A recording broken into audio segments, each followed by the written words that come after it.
लक्खन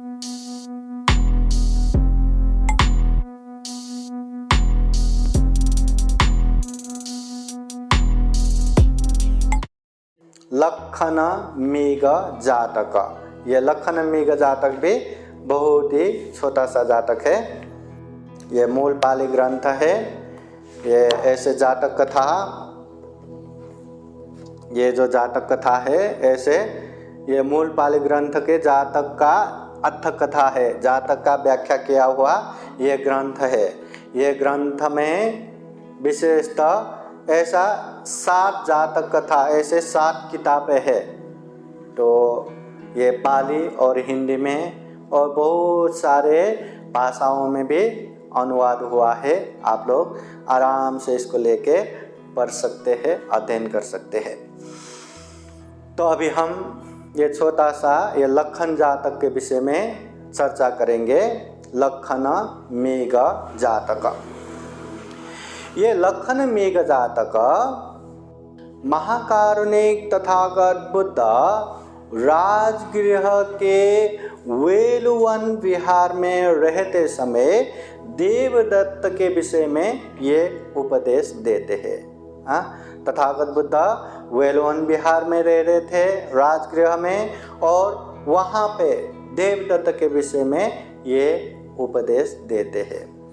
अभी बात क्या हुआ, जब तथागत बुद्ध राजगृह के वेलुवन विहार में रह रहे थे, उस समय वहाँ ये एक भिक्षु समूह वहाँ धम्म सभा में एकत्रित होके चर्चा करते रहते हैं, और वो चर्चा भी देवदत्त के विषय में चर्चा करते हैं। अभी बात ऐसा होता है कि देवदत्त ने तथागत बुद्ध को मारने के लिए अनेक प्रयास करते हैं, कभी सेना द्वारा, कभी गृद्धकूट पर्वत से पत्थर फेंक के, कभी एकदम पागल हाथी को सामने छोड़ के, अनेक तरह से तथागत बुद्ध को मारने के प्रयास करते हैं, मगर कभी सफल नहीं होता। उसके बाद ये देवदत्त भगवान बुद्ध के पास जाके ये पांच चीजें मांगते हैं, कि वो कहते हैं कि भिक्षु संघ में जितने भी भिक्षु लोग हैं उन लोगों को ये जंगल में ही रहना है। ऐसे 5 नियम मांगते हैं। 5 नियमों में पहला बुद्ध को कहते हैं देवदत्ता, जितने भी भिक्षु लोग हैं उन लोगों को जंगल में ही रहना है। दूसरा, जो मसान में फेंके गए कपड़े हैं उसी से चीबर पहनना है। तीसरा, जितने भी भिक्षु लोग हैं पिंड पात्र भिक्षाटन द्वारा ही भोजन करना है। चौथा, जितने भी भिक्षु लोग हैं सबको शाकाहारी बनना है। और 5वां, सारे भिक्षुओं को वृक्ष के नीचे, पेड़ के नीचे ही रहना है। जब देवदत्त ये 5 बातें लेके तथागत बुद्ध के पास जाते हैं तो तथागत बुद्ध ने उनकी बातों को स्वीकार नहीं करते। तथागत बुद्ध कहते हैं अगर कोई जंगल में रहना चाहते हैं तो ठीक बात है, मगर कोई बिहार में रहते हैं तो ये भी ठीक है।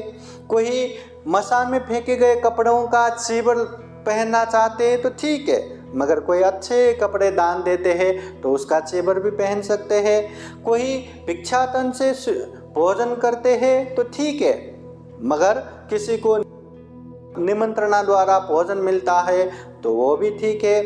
कोई शाकाहारी बनता है तो ठीक है, अगर कहीं कुछ अलग दान आता है तो वो भी ठीक है।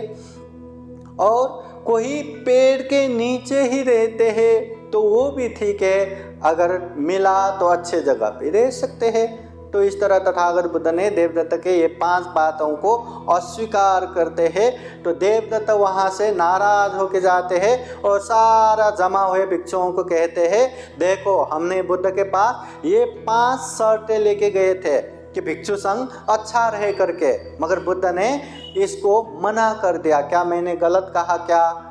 इस तरह बताने के बाद उसके पक्ष में भी बहुत सारे भिक्षु लोग आते हैं।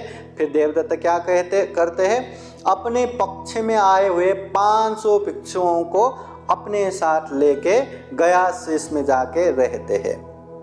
तो भिक्षु संघ में फूट डाल के संघ भेद करके 500 भिक्षु अपने साथ लेके जाते हैं। समय बीतते जाते हैं। एक बार तथागत बुद्ध को मालूम पड़ता है, ये बोध होता है कि देवदत्त के साथ जो रह रहे 500 भिक्षु लोग हैं, उन लोगों में ज्ञान परिपक्व हो रहा है। वो लोग जान गए हैं कि देवदत्त के साथ आना ठीक नहीं है, कुछ ज्ञान प्राप्ति नहीं है। तो तथागत बुद्ध अपने 2 अग्र श्रावक सारिपुत्र मौदगल्यायन को बुलाते हैं और कहते हैं कि जाओ देवदत्त के पास जितने भी भिक्षु लोग हैं, उन लोगों का ज्ञान परिपक्व हो गया, ज्ञान पक गया है, तुम लोग जाओ उन लोगों को धम्म देशना दो, मार्ग फल में प्रतिष्ठित कराओ और सब लोगों को लेके आओ।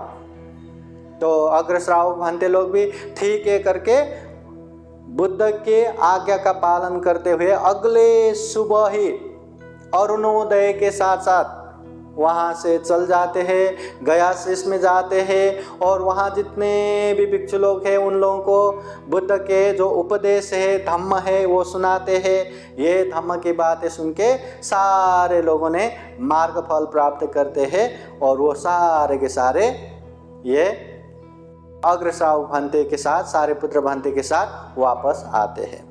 तो सारिपुत्र भंते सारे भिक्षु लोग जो 500 भिक्षु लोग हैं, उन लोगों को लेके तथागत बुद्ध के पास आते हैं और तथागत बुद्ध को वंदना करके एक जगह बैठते हैं। उस समय बहुत सारे भिक्षु लोग चर्चा करते हैं। देखिए ये सारिपुत्र भंते अपने 500 भिक्षु लोग जो पहले उनके साथ रहते थे, बाद में देवदत्त ने लेके गया, अभी वो 500 भिक्षु लोगों को लेके कितना शोभायमान होके यहाँ वापस आ गए। और बेचारा देवदत्त अपने गण रहित होके या एक भी भिक्षु ना होके अकेले वहाँ रहना पड़ा करके ऐसे चर्चा करते हैं। तथागत बुद्ध वहाँ आते, तथागत बुद्ध भिक्षुओं से पूछता है कि भिक्षु लोग क्या बातें कर रहे थे।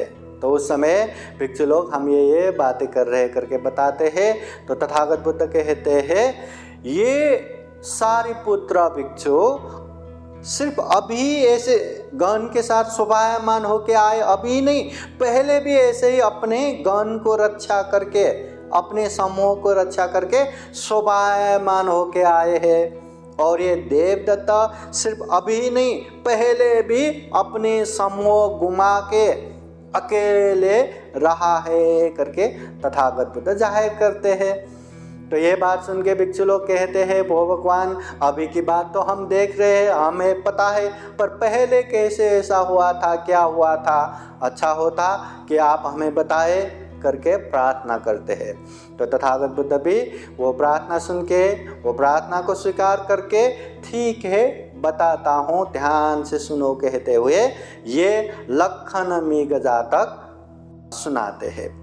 साधु साधु साधु बुद्धं नमामि, बुद्ध को नमन करता हूँ। धम्मं नमामि, धम्म को नमन करता हूँ। संघं नमामि, संघ को नमन करता हूँ।